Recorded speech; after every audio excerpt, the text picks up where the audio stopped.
What an asshole. Hello my darlings, and welcome to my monthly segment Reddit Rex, where I pick books based on subreddits I lurk. Today's subreddit is Am I the A-hole? And this subreddit proves that therapy is expensive, but oversharing is free. Basically, on this subreddit, people post a scenario that has occurred and ask others if they are in fact the a-hole in this situation or if they're not. So people can respond by either saying YTA, you're the a-hole dude, NTA, not the a-hole babes, or ESH, everyone sucks here. So I have tried to pick books that might feature characters that would delusionally think that perhaps they are not the a-holes, but in fact they are. The first thing that came to mind for me from books I read would be anything by Tessa Moshfegh. I feel like all of their characters are kind of a-holes, but probably don't think that they are. The first book that I read for this reading vlog is Bad Behaviour by Mary Gateskill. So this is a collection of short stories from the 80s. So they do contain a hell of a lot of outdated terms, especially the R word. The protagonist energy of these stories are women navigating power, sex, and cruelty. The question they would probably ask in AITA is, am I the a-hole for using sarcasm, sex work, and unresolved trauma to emotionally slap everyone I meet? Every single story in this collection features characters making morally ambiguous choices. It's kink, it's cruelty, it's passive aggressiveness in a shoulder-padded blazer. The characters in these short stories do things like accept emotionally void relationships as a treat, engage in soul-crushing office jobs and then go to weird apartments for bad sex, ask to beat you with a stick because they'll be a lot nicer after they've beaten you, and popping pills like their Tic Tacs. It's gritty, it's raw, and it's the literary equivalent of saying, I'm fine, while you pour your 5th glass of wine at 2 p.m. Every single character in this is pretty much emotionally unavailable. You're emotionally unavailable? Oh yeah. And I would say do not read this collection of short stories if you're looking for redemptive arcs or neat moral conclusions. Instead, it's a rather unflinching look at alienation and emotional narcissism and masochism, particularly in the context of gender and class. The characters are creatures of confusion, lust, and detachment. A lot of avoidant attachment types in this. There is a ton of sex in this book, but this is not a sexy book. I found it rather bleak and dreary. It does contain the short story Secretary, which, yes, you guessed it, is that BDSM movie. I was surprised to see how much the movie diverged from the story in this book. The story in this book was really sad, and everything that was done to this woman was non-consensual, and they did have conflicting feelings about it, but overall they did not willingly continue to engage in the behaviors of their boss, and especially their form of punishment. They ended up quitting and having a mental breakdown. So the movie definitely took its liberties in reinterpreting the story. What's the verdict for this one? It is YTA, you're the a-hole. But listen, therapy was not normalized in the 80s. So keep that in mind. They didn't know any better. They didn't have the terminology. They didn't have the awareness to work on this. So yeah, I personally didn't enjoy this collection of stories. They felt a bit pointless to me, a bit voyeuristic, and yeah, I didn't enjoy the sexual dynamics in this collection. The next book I read is Nobody Is Ever Missing by Catherine Lacey. So the protagonist energy of this is abandoner.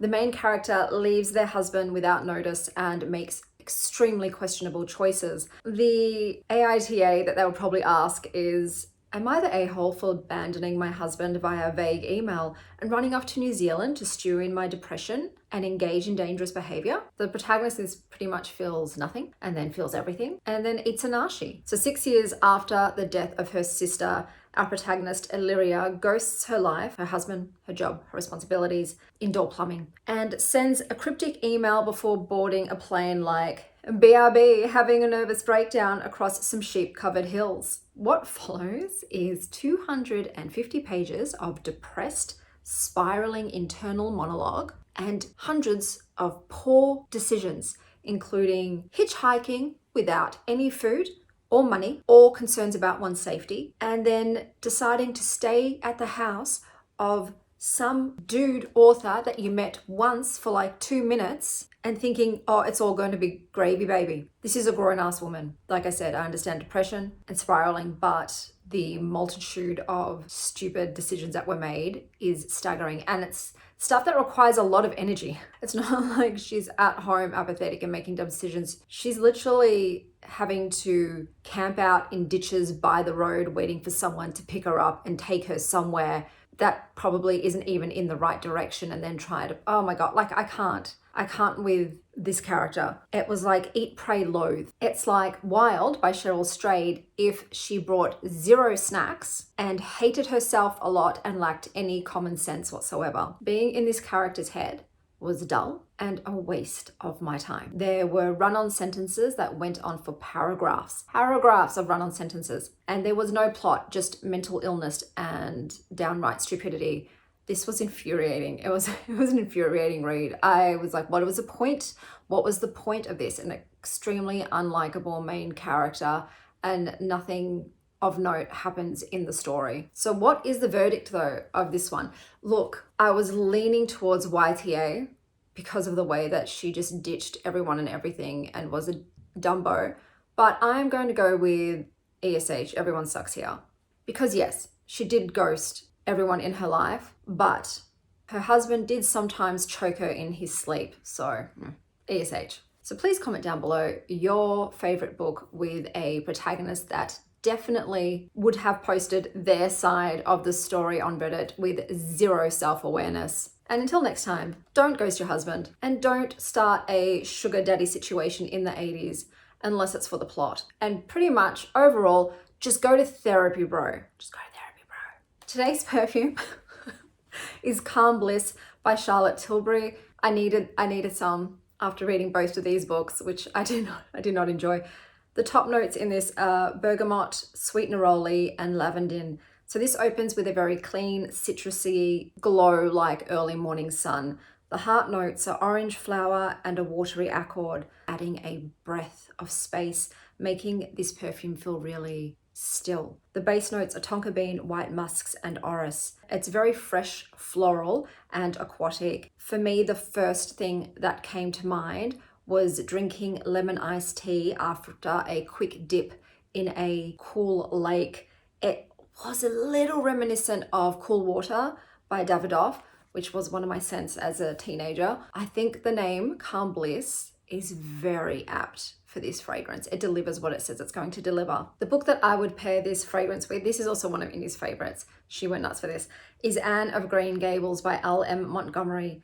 It's comforting, clean, and brooks through meadows. The wild heart of Avonlea. And I think middle grade books in general are soothing to your system, just like this perfume is. So the activity that I hopefully will be able to do for this reading vlog is going to see Beetlejuice the musical, because Beetlejuice is one of the biggest a-holes ever. I don't know if I'm going to get to be able to, because yeah, my kid's dad is not here and it's all contingent on can I get a sitter and things, and can I get a ticket last minute, because there's definitely no way I'm booking this in advance, because yeah, I just don't know. But that is the intended activity for this vlog. If I don't do that, I'll let you know what it is I end up doing, but this is goodbye from me, and I'll see you for the